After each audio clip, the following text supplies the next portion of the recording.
Ancient Greece is under attack from a vast invading army. Just a small force blocks its path. But these are no ordinary soldiers. They are bred for fighting, trained to endure pain, to kill or be killed. These are the Spartan 300. The Spartans were without doubt the elite troops of their age. Advance! They attack in close formation. They moved relentlessly, like a tank, at the enemy. It's a killing machine. It was a bit like being fed face first into a mincer. This is the true story of the Spartan 300's toughest mission: to save Greece from the might of the Persian Empire.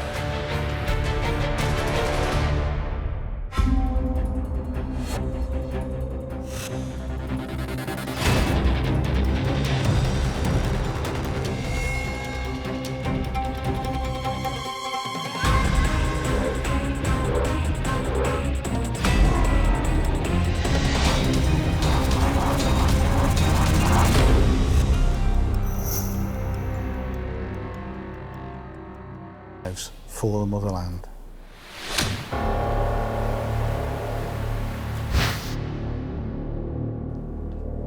At dawn, a Persian scout is sent to spy on these men.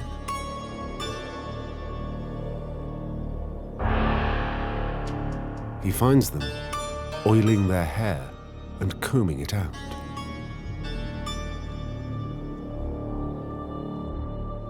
To the Persians, it looks ridiculous. They're womanish. Look at the way I'm worrying about their hair. What the Persians don't know is that grooming is how these men prepare for battle. They are Spartans. This means they're the most masculine, the most virile of all Greek warriors.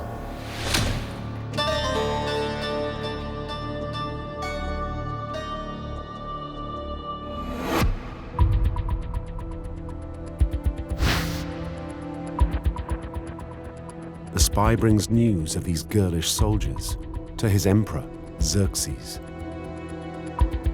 He can't believe that these effeminate men are a threat. Xerxes demands that they surrender. They've got absolutely no chance. Give up. What's this all about, guys? And lay down your arms.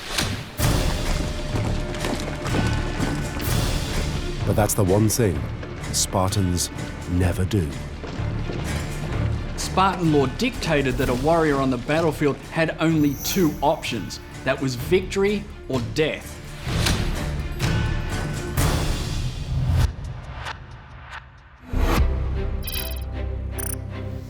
These Spartan warriors come from a rugged, mountainous region.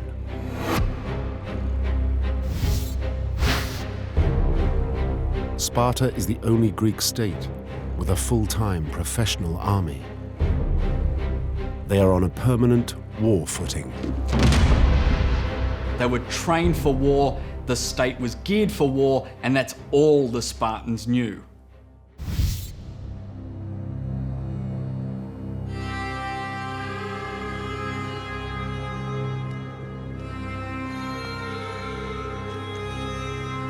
Sparta's militarist regime starts at birth.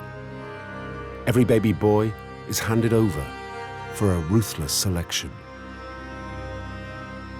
If they showed any signs of weakness, well, the Spartans weren't squeamish about taking that child off to a pit outside Sparta, outside the actual living space, and throwing them in a pit where these children, these babies, these infants were bound to die. Those young children who are chosen to survive begin a lifetime of tough training, starting when they are just 7 years old.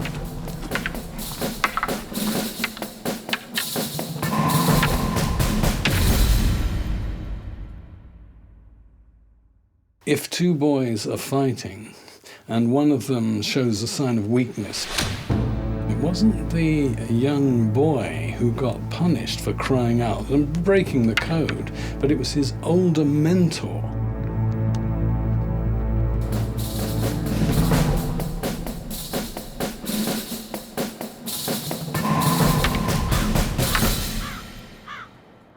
There's no soft life for a young boy in Sparta.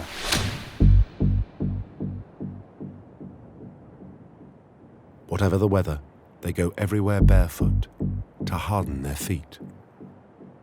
The system was designed to instill obedience, endurance, resilience, and everything else that the Spartan warrior would need on campaign.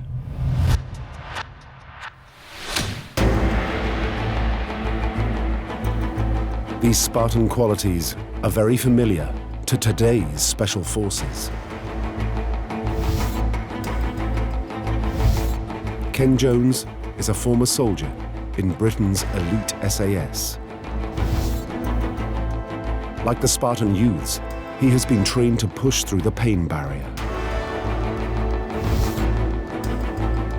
I draw upon a deep sense of pride to keep going and to push myself. And, pride at my soldiering ability, and I try and draw strength from all the training I've done and past experiences. I just fill my head with all these maxims like pain is temporary, and it's just weakness leaving the body, and you just try and push yourself on. It's this resilience that they are brought up with to endure pain in all of its forms, whether physical and psychological, that make the Spartans some of the best warriors in the ancient world.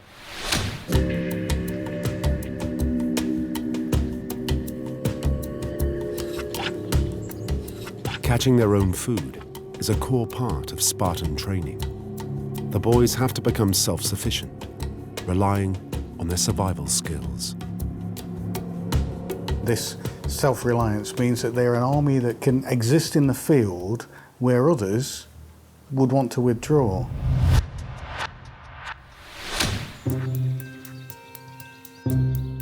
Today's elite forces are still put through survival training very similar to the Spartans. Soldiers are basically self-sustained for 1 week, where they can only eat what they can catch. Rabbits, pheasants, or whatever, pick berries or any food they can forage or steal. If you fail this test in the SAS, you could be out.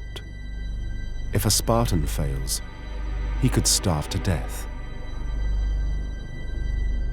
Basically, they don't feed these boys enough food. Consequently, the boys have to improvise. They've got to be prepared to steal. If you got caught stealing, you were punished, not because you were a thief, but because you were a bad one and you actually got caught.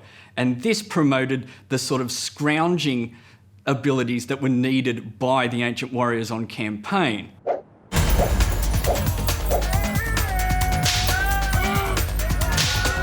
The idea of not getting caught is reinforced in a brutal ritual held every year. The Spartans had a festival which roughly sort of translates as the Steal the Cheese Festival.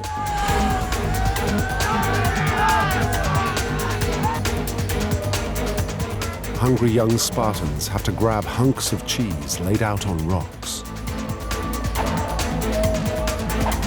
The boys are encouraged to try and steal them, to sate their hunger. At the same time, though, there are burly chaps with whips and cudgels who are waiting to deter these cheese thieves.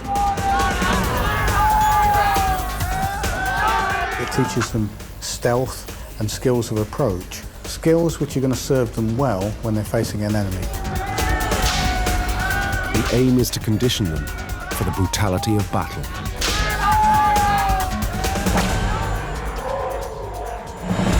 If the Spartan boys can learn to ignore pain, then they can stand firm in the battle line, and they can stand firm even when they're wounded and carry on fighting.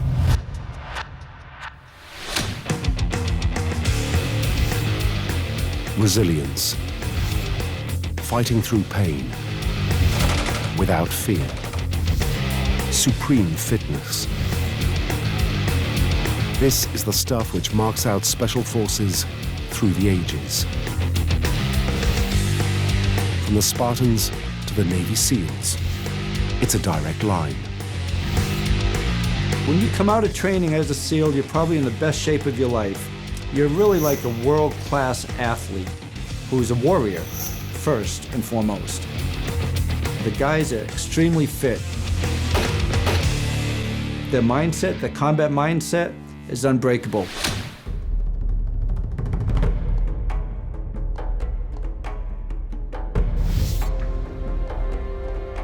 After 11 years intensive training, a Spartan recruit is ready to graduate at 18 years old.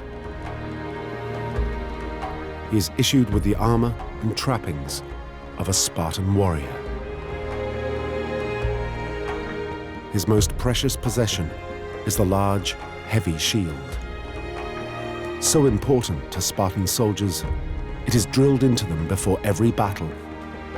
Die rather than lose it.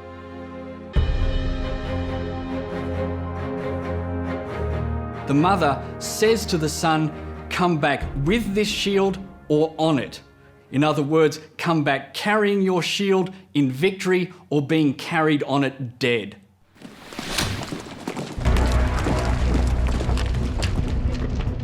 These new recruits are joining the finest military force in Greece. It has a ferocious reputation.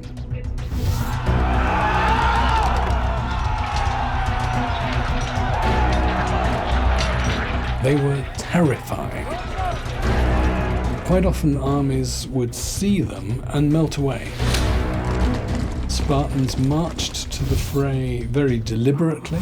They moved relentlessly, like a tank, at the enemy. And all this contributes to the notion of terrorizing the enemy before the fighting's even started.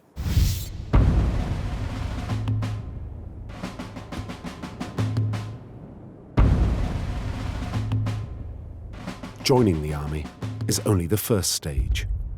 Every year, the most fearsome warriors are selected to join the elite Spartan Special Forces, the 300.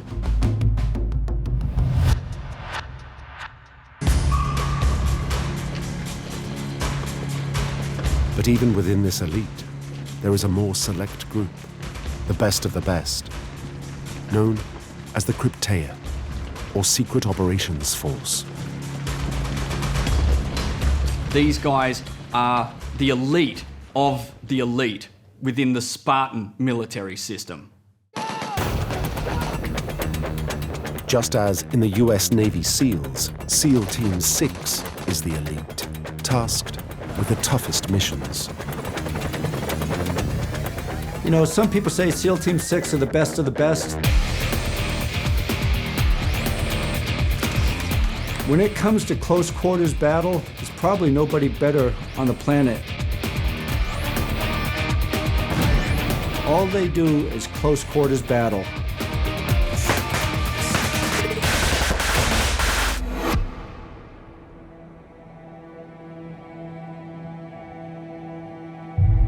To join this secret force of the Krypteia, the Spartan youths have to carry out their own vicious initiation mission.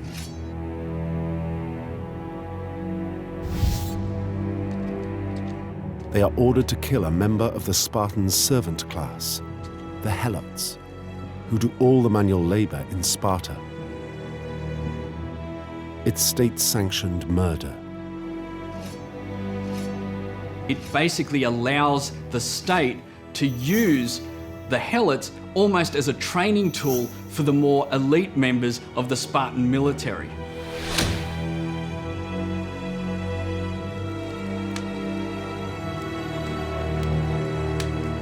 For a would-be member of the Krypteia, concealment is crucial. If he gets caught, he fails. Some things have remained constant throughout the ages, and camouflage and concealment is an essential element of warcraft and survival in the battlefield.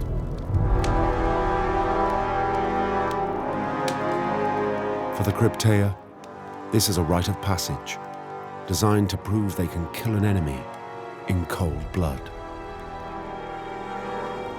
They can demonstrate their skills and their prowess, but more importantly, demonstrate their commitment to the state.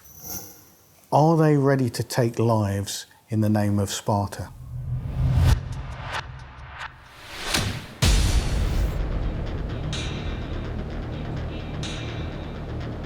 Today's elite forces are still trained to be ruthless, to switch off any sympathy for the target.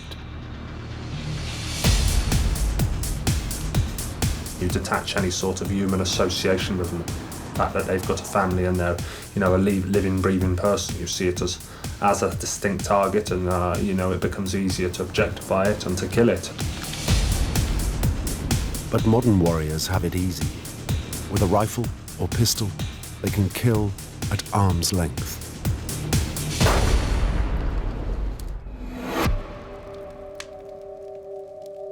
The young Spartan just has a knife. It would have been very difficult to get one stab and then slip away, so it would need speed, aggression and surprise, the SAS acronym. You need to have physical force behind him to try and floor whoever he's assailing.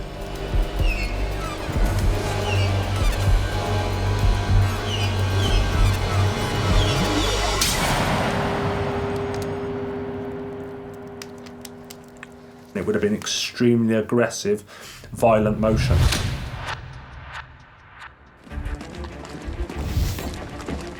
To kill without flinching. To face death without fear. It's what makes a member of the elite Spartan Krypteia. Many of these men would be among the 300 Spartans preparing to take on the Persian army.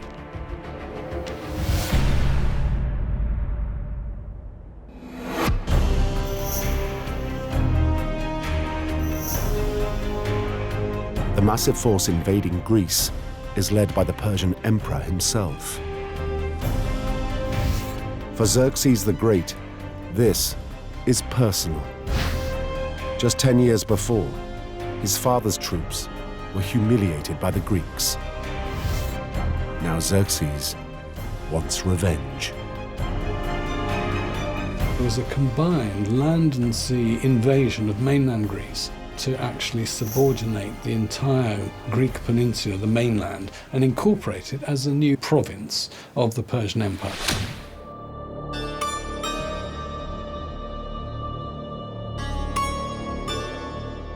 It's a major crisis for the Greek states.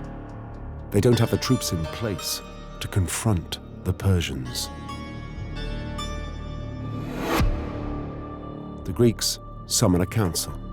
They desperately need time to assemble their forces. They turn to the Spartan king, Leonidas, the commander of the only professional force in Greece. Eventually, the council comes up with a plan.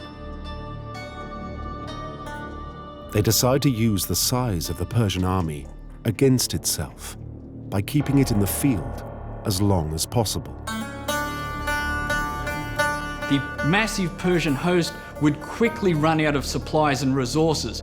It would literally strip the region bare of everything it needed to survive: water, food, forage, and so on. And this would place them in quite a predicament.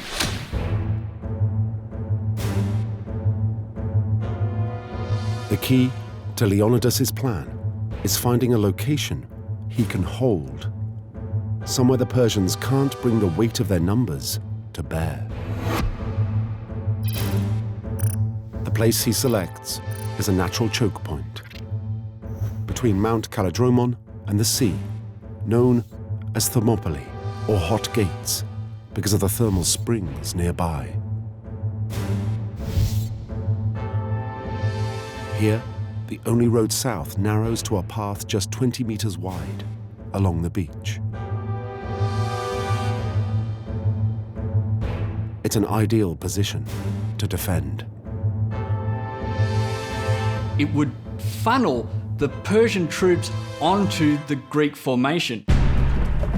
This greatly favoured the Greek fighting style, which was designed for frontal, face-to-face, hand-to-hand combat. What they didn't want was a position that could be outflanked, where they could be hit from all sides.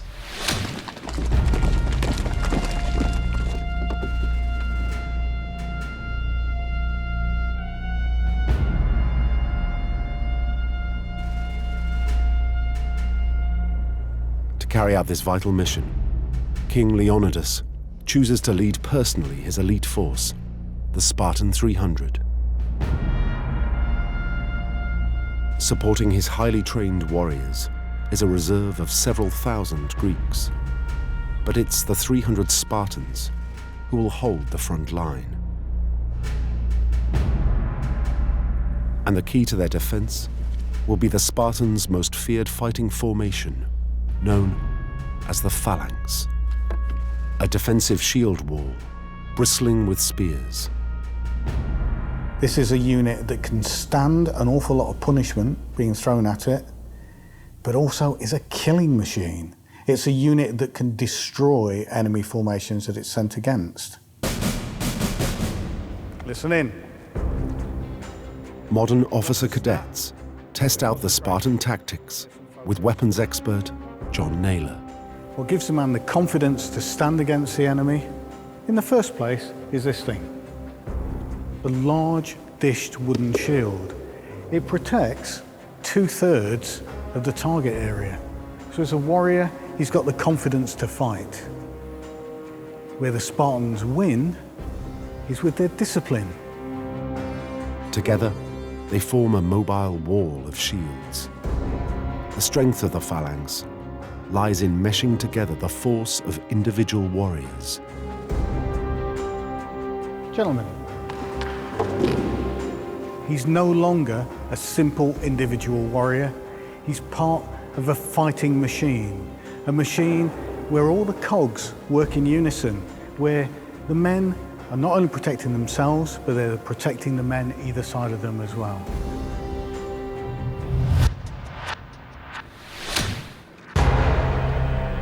If the shields are the defense, it is the spears which do the killing. Spartan's primary weapon is their spear. It's got an extensive reach, so much so that even the second rank can still engage and deliver a killing blow.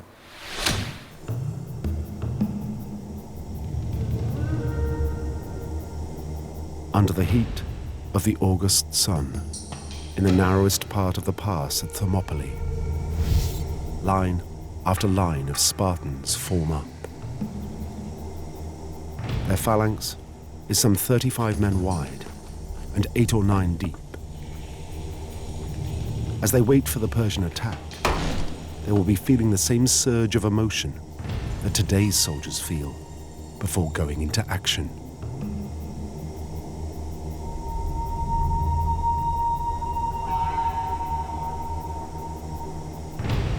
Any soldier's going to feel an extreme rush of adrenaline, a highly charged state, and an injection of pure fear as well. It's going to be a culmination of many absolutely extreme emotions. They'd be willing to die for a cause or for their very survival of their race.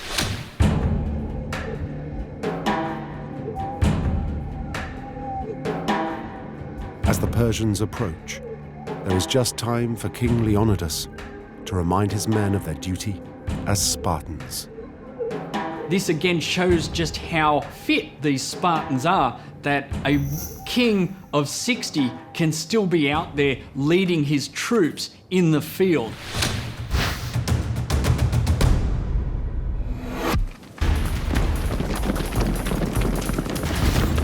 The Persians launch their attack. Wave after wave of infantry storm into the narrow pass. Xerxes sent in first, not his absolutely crack infantry troops, but the second division, as it were. I mean, not far below, but below the absolutely tops. It's thousands against 300. The Persians expect an easy victory.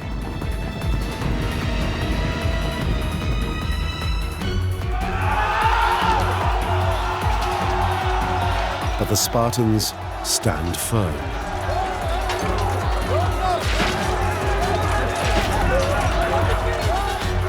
For the Spartans, it's like a training exercise. These guys are lining up to be killed, because there's 1.5 spears aimed at every single Persian. And the Persian might deflect one, and that's where the canny switched on Spartan just to the side. That spear licks in, and that's another kill. The style of combat that the Phalanx engages in is some of the most brutal seen in any age. Most of your opponents are less than 2 meters from you. You'd be able to hear the screams of those that you attacked. You would feel the weapon impacts as they penetrated into an enemy's body. It was a bit like being fed face first into a mincer. And before you know it, the Persians are fighting in pools of blood over the bodies of their fallen comrades. They haven't even got stable footing to attack from. It's a killing zone, and it just becomes a mechanical slaughter rather than warfare.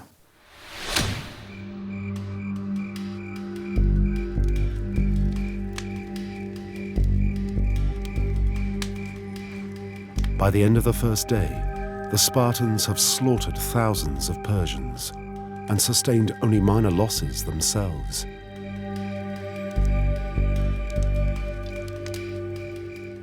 Leonidas and his men are confident they can hold on. For the freedom of the Greek states, every day counts. But then, Leonidas hears some troubling news. There is a secret path across the mountains above Thermopylae.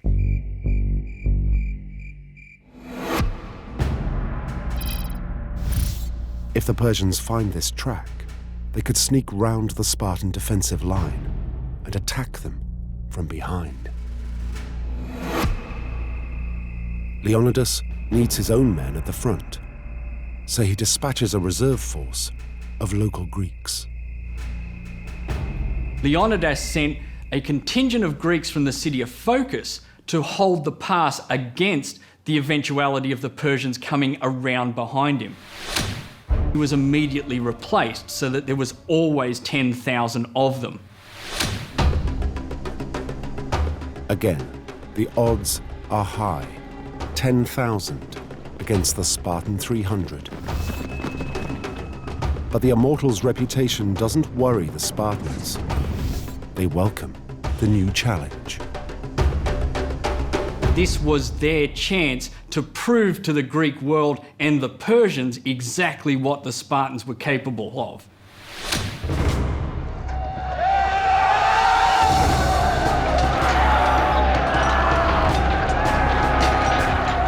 Funneled into the narrow pass, even the Immortals cannot shatter the Spartan defense.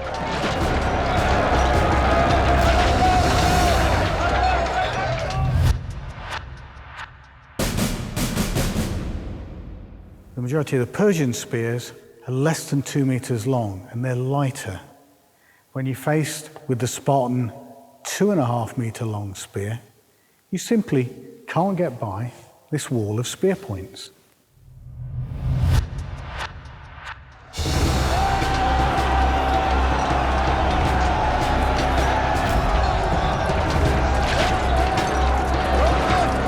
This is close quarters combat at its most brutal. The Persians were losing about 1 man every 3 to 4 seconds during the actual combat phases of the engagement.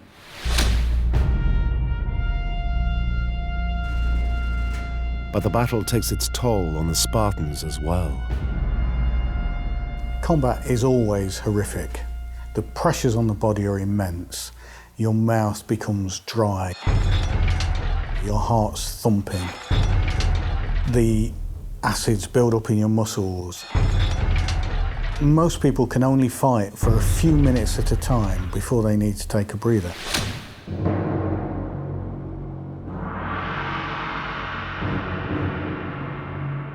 Thermopylae in August is like a furnace, reaching temperatures up to 40 degrees centigrade.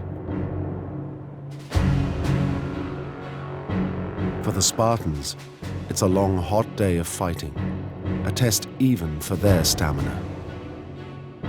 Marshalling his scarce resources in these harsh conditions is the biggest challenge for King Leonidas.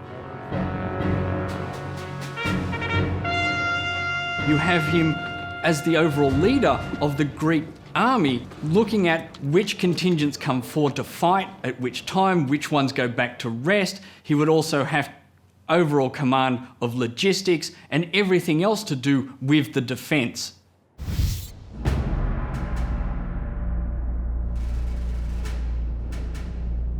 Water is one of his top priorities. Fighting in full armour, in the intense August heat, his men need some 10 litres a day. Leonidas had been clever. He'd positioned his defensive force just in advance of the main spring line for water.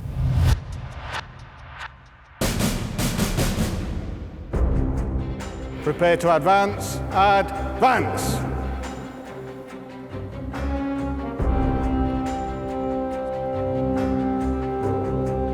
The Spartans are so well drilled, they control the battlefield.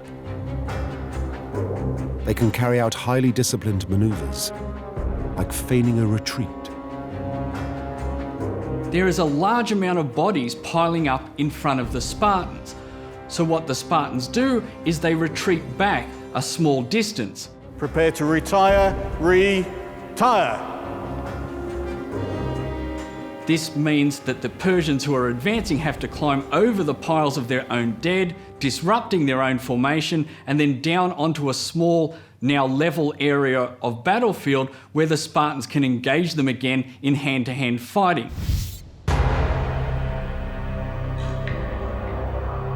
The Spartans, falling back, can instantly reform that shield wall, that wall of metal and sinew and muscle and wood, a solid object for the enemy to hit against, and then simply kill a few more.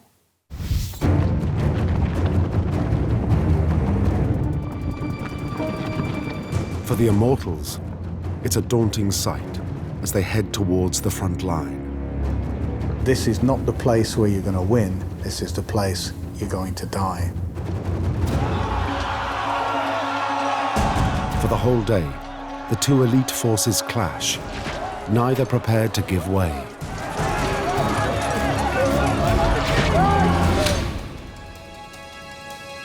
But as the sun sets on Thermopylae, thousands more Persians are dead.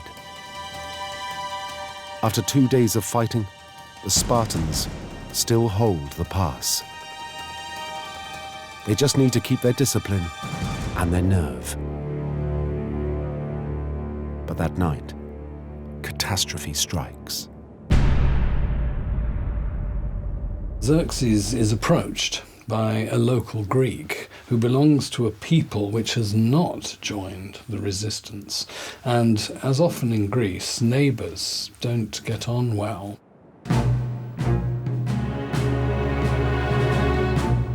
The Greek traitor reveals the secret path over the mountains. If the Persians can sneak along the coast, they will have the Spartans surrounded by daybreak.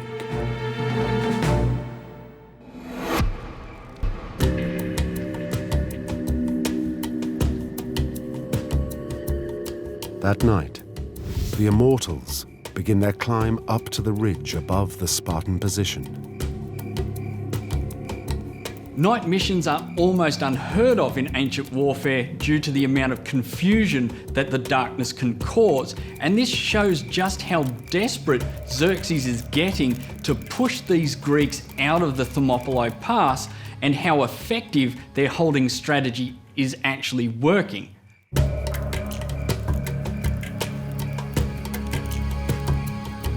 The Immortals' plan is to outflank the Spartans and launch an attack from behind them at first light.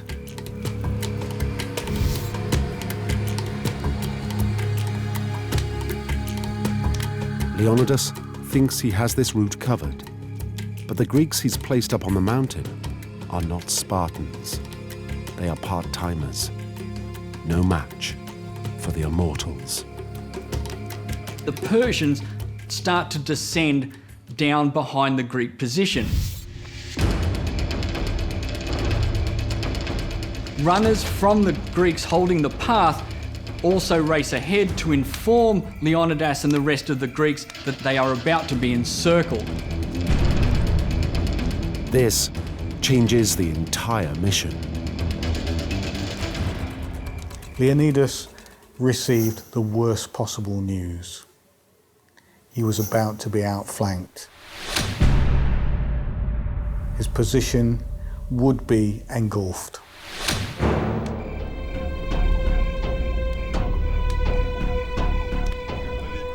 But Spartans never give up. Leonidas has sworn to hold back the Persians as long as possible, and that is what he's going to do.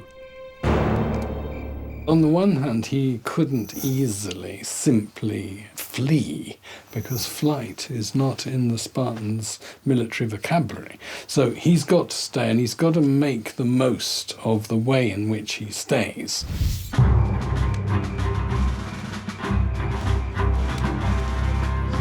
Leonidas realizes he cannot win in open battle. It's now, so one version of the story goes, that Leonidas turns to men of the Krypteia, the Spartans' secret operations force. The plan is to decapitate the Persian army by killing the emperor, Xerxes. Was he simply going out in a blaze of glory? Was he trying to kill Xerxes in an attempt to, as it were, cut the head off the snake in the hope that the rest of the Persian army would wither away and march back to Persia? If you can eliminate the command and control mechanisms, you eliminate the cohesiveness of the army. This will be a mission very familiar to today's special forces. Leonidas is ordering a nighttime assault behind enemy lines with a specific target to take out. To operate at night, you need to be fully alert and focused on all of your senses and your sixth sense as well. So you can be more focused on your surroundings, but also more aware of your own movements and actions. From their base on the beach, the Spartans' most obvious route to the Persian camp is along the shoreline. You've always got the element of surprise, especially attacking at night, and that brings with it a surge of confidence in your ability to get the task done.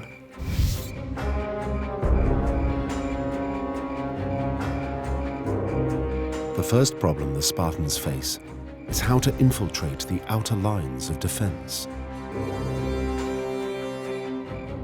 Reflections in the moonlight could betray them, so they wrap up their polished iron swords.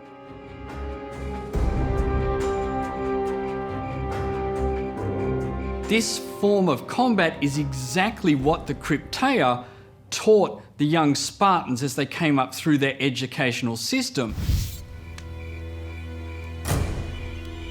The Persian guards are not expecting any trouble because night missions are so unusual.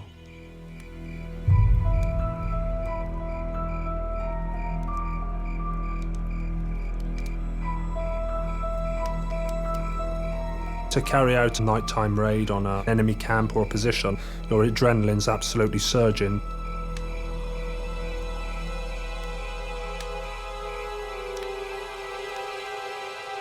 The aim is to get to Xerxes' tent, which would be very conspicuous because he brought his caravan, he brought his slaves, his women, that's how Persian kings did it. The Spartans now prepare their weapons. They unwrap their dreaded coppice, a vicious hacking sword. Its short, thick blade can cause horrific injuries.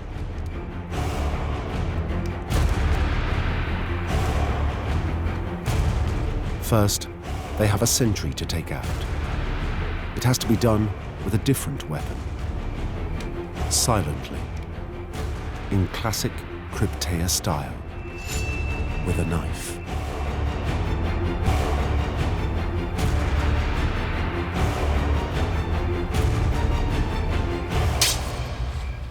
They'd done this sort of thing as 16, 17, 18-year-old boys. This idea of specific strikes at a single target.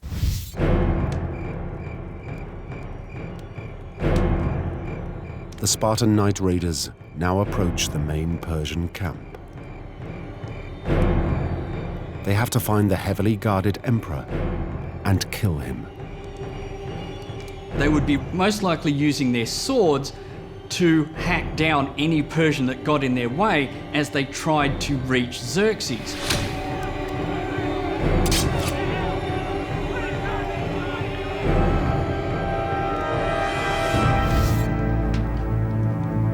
It isn't clear what happened next, but the Persian emperor survives.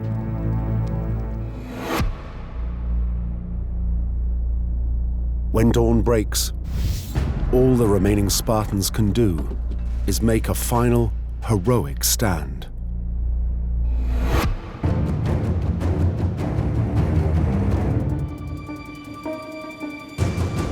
But now the Persians can attack them from both sides. The phalanx is basically useless. It can't take on two directions at once. So the Spartans pull back to a small hill to defend themselves. Prepare to retire, retire. By this stage, many of the Greek spears are broken, so the Spartans and the other Greeks resort to anything they can get their hands on. Stand at ease. When the phalanx breaks up, when the unit cohesion has gone, that's when you need a weapon to get up close and personal.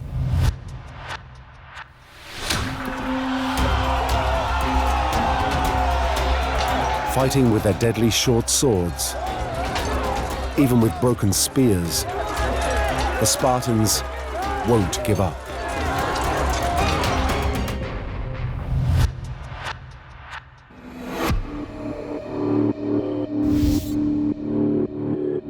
Finally, having now lost some 20,000 men, the Persian emperor decides to finish off the Spartans at a safe distance.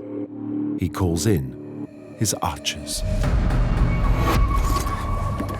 Even this doesn't daunt the Spartans. Someone says, the Persians have so many archers that when they release their arrows, it will blot out the sun.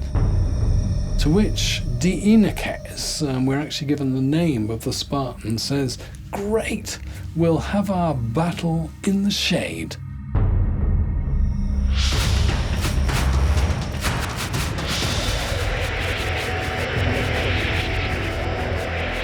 When you can shoot enough arrows to blot out the sun, okay, the Spartans fight in the shade, but those arrows are going to ultimately find their mark.